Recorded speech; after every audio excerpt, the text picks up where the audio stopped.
Hi Scott, I just watched your video on natural morals and why they are the uh, the linchpin of the success of any society, which I don't agree with because I personally don't think that I don't believe that the universe is moral centric or even human centric, especially when it comes to morals.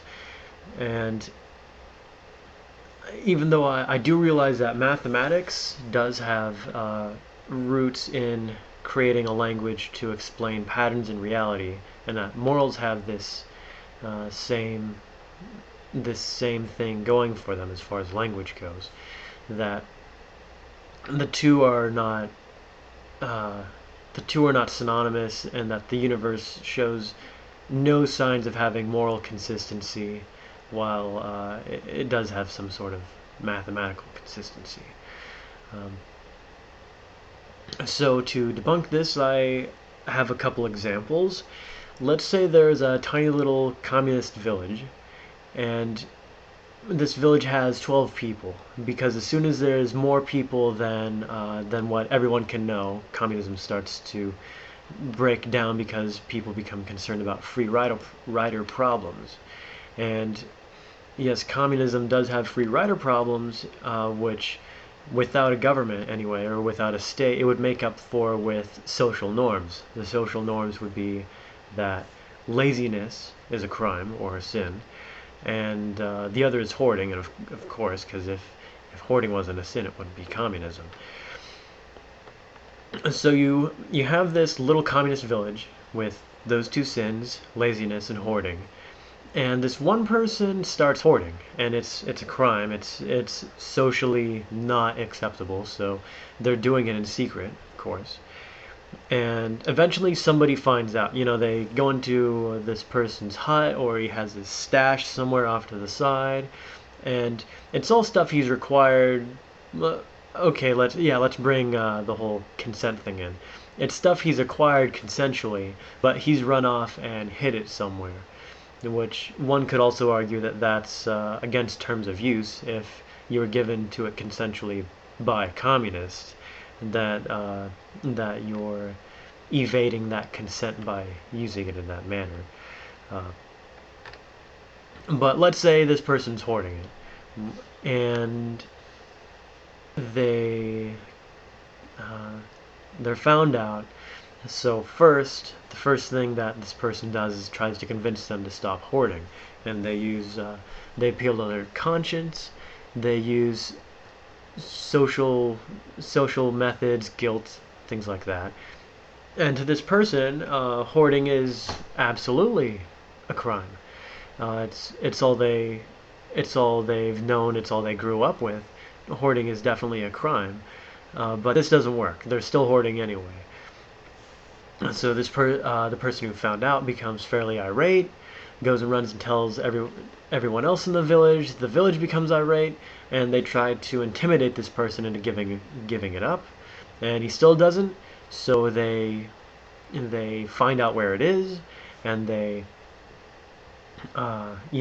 extract the information out of him, and they go and they take it, and then they redistribute it, and everything goes pretty much back to normal. And this guy, or the person who did this, the hoarding, uh, is now an outcast of the society. It's not like they won't have anything to do with him, but they treat him very badly. He has to grovel a lot if he wants to have any interaction with anyone else, and he's basically at a much lower social class than the norm in this village. And he continues doing that until they accept him, and until he is shown and proven that he will not hoard again. And so basically he is reformed. This is a way a communist society or structure can be successful, but they can only be successful uh, as long as everyone knows everyone else, because then free rider problems and then trade and bartering come in to deal with those free rider problems. So So yes, that's the theoretical example, but I can also point to ancient Greece and Rome. In Greece, children were sex slaves who then, the men, or the boys, grew up into men, who then made the next generation of children into sex slaves as well. Women were traded like cattle. Uh, they created democracy, which does not really care about consent. All sorts of things, and they were very successful. Alexander later unified the Greeks and conquered, I think, the largest portion of the world at the time. The Romans loved him for that and conquered them. And so I blame the downfall of Rome not on their corruption, but at the around the time that Rome fell, Christianity was becoming very popular, and Christianity has morals like do unto others as you would have them do unto you. This can easily argue in favor of consent. I can see it going that way. And Rome had become an oligarchy. It was no longer a republic or a democracy. So the people in Rome didn't have much investment in the state of Rome anymore.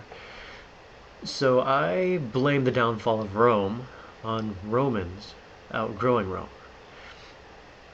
Now, the way you phrased it and what you're saying uh, will convince more people. It sounds better to people, honestly. I know that people like hearing that there's a universal constant which gives them this thing so that they don't have to make it for themselves, so that they don't have to make it true. That if you tell them it already is true, they'll think there's less work to be done. Uh, but yeah,